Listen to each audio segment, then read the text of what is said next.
Alright, here are the 3 products I use to whiten my deer skull.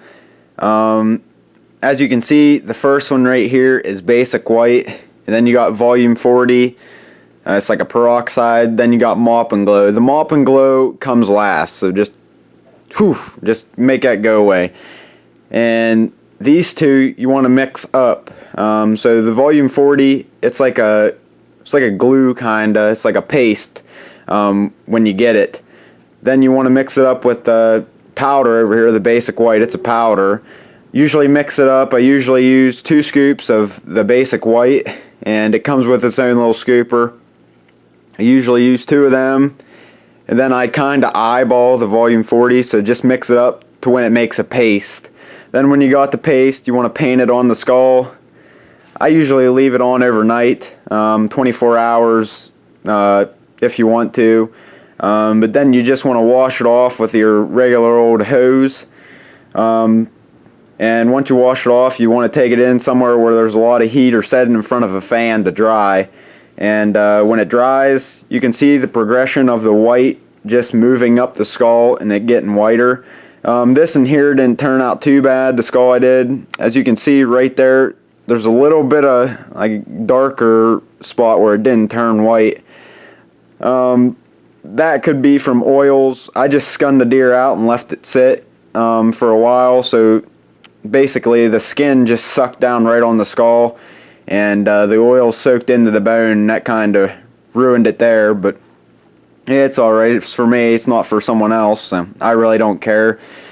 Then once it dries and everything, we go to the Mop and Glow. This is where that comes in. It's like a, I guess, shine kind. It puts a shine to it.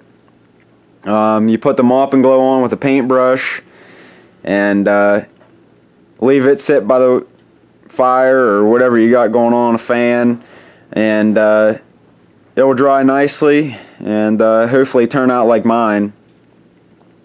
But yep, you want to keep this mixture away from the horns, because if you get it on the horns, it's going to turn the horns white, and it won't be good. I see a lot of guys boiling it with this mixture here, and yeah, that does work, but you got to worry about the taping the horns, and sometimes the tape don't work. I guess this stuff will still leak up in and get in the horns and whatnot, and yeah, I don't like that. I'd rather do it with a paintbrush, be safe, and you know, it'll turn out just the same or better. So yep, hope you guys like this video. So if you shot a trophy this year and want to do a mount on it, it's pretty easy. All you gotta do is boil it off, get all the meat off of it, and put this mixture on it, and yeah, it should turn out pretty dang good, and you won't have to spend money. I think these two here together were probably about 20 bucks, and the Mop and Glow probably another $4.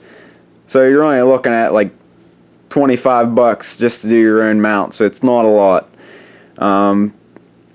Yeah, not sponsored by Coke either. I wish I was, but I'm not. But have a Merry Christmas, guys, and be safe.